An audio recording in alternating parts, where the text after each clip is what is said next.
Ryan just got blindsided by a blonde bombshell.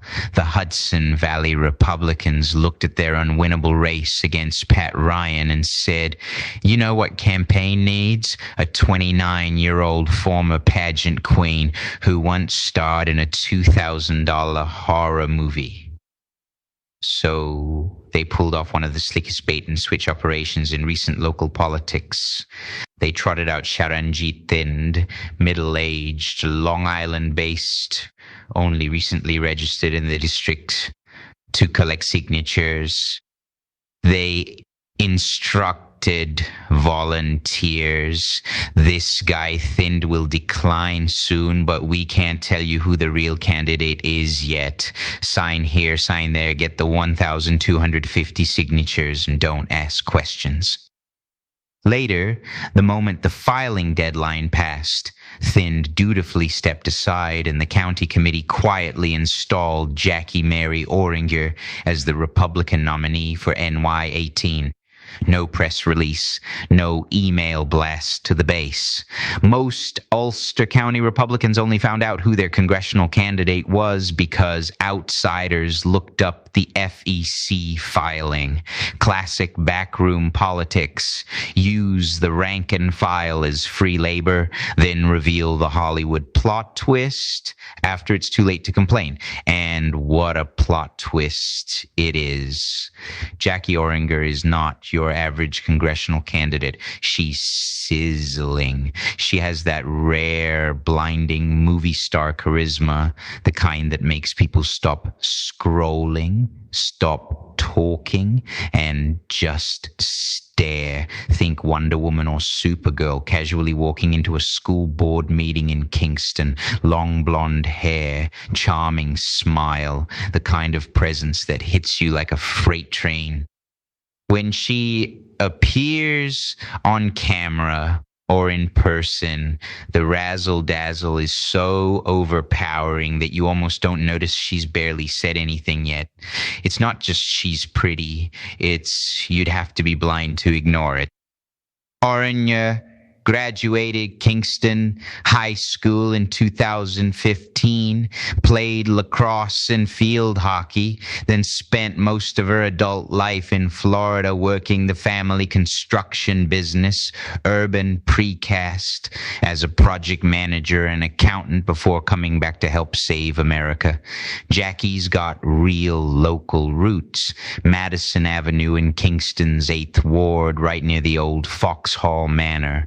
A spring chicken. Auringer is 29, has zero political baggage, and her early Instagram was mostly glamour shots sprinkled with faith posts. But the second she stepped into the race, something shifted. She started asking voters what they think. She launched a basic website and actually seems interested in listening.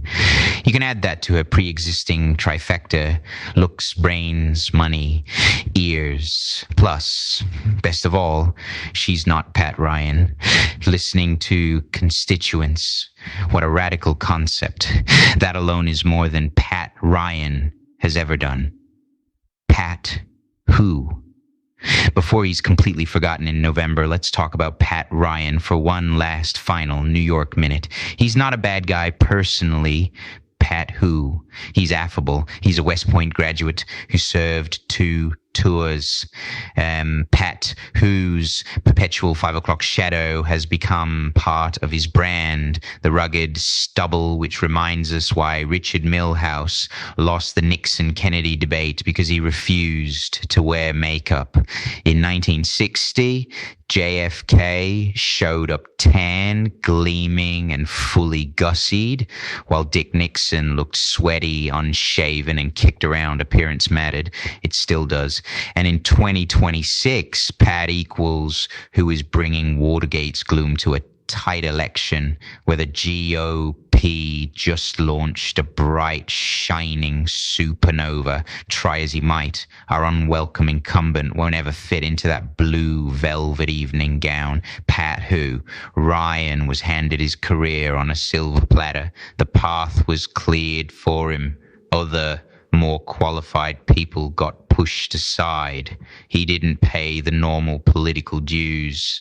Later, Ryan morphed into one of the Pentagon's loudest critics once it became convenient, even though his entire adult identity was built on being a military officer veteran. Now he takes his marching orders from the squad and publicly endorses notorious democratic socialists, including NYC Mayor Sultan Zoran Mamdani. Perhaps poor Patrick needed an edge, or maybe the people around him are over the edge. Either way, he steered the district overboard at a time when this Hudson Valley swing district demands a tightrope walk. Compare outgoing Pat Ryan to the congressman who actually represented before him. Chris Gibson, a colonel, serious military leader, respected on both sides of the aisle. John Farso, experienced, substantive, knew how to get things done. Maurice Hinchey, long-time leader, deeply rooted, widely liked even by many Republicans. Antonio Delgado brought gravitas and intellectual heft.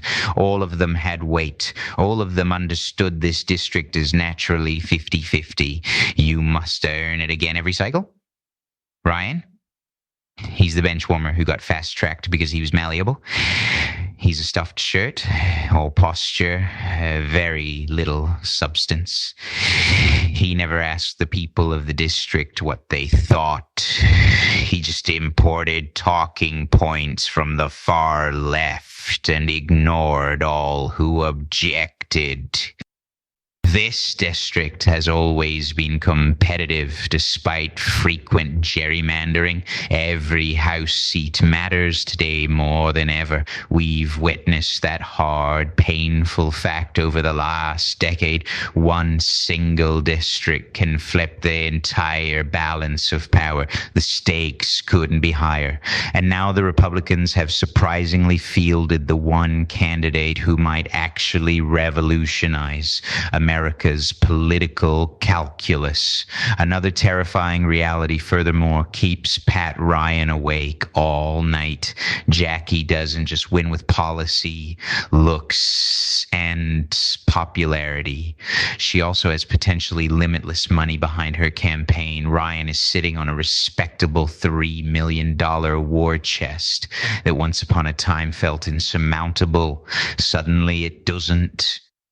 When the challenger can outspend an entrenched incumbent and do it with star power that raises eyebrows, the slanted playing field abruptly adjusts accordingly.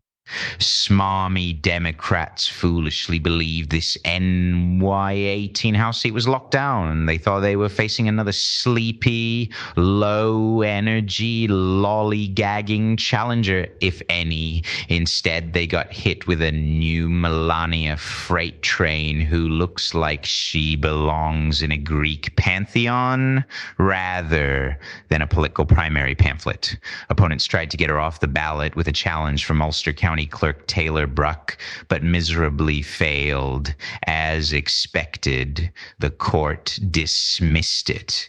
Now they're stuck hurling pathetic brickbats such as MAGA Barbie, which fall flat, as did previously against fellow Platinum conservatives MTG and Sydney Sweeney. Pat Ryan didn't just get a challenger, he got a problem. For the first time in years, NY18 feels like it might actually be in play. Not because Jackie has decades of experience, not because she's a policy wonk, but because Jackie Auringer has the one simple virtue voters desire most of all, something which Pat Ryan will never have. Namely, she ain't Pat Ryan.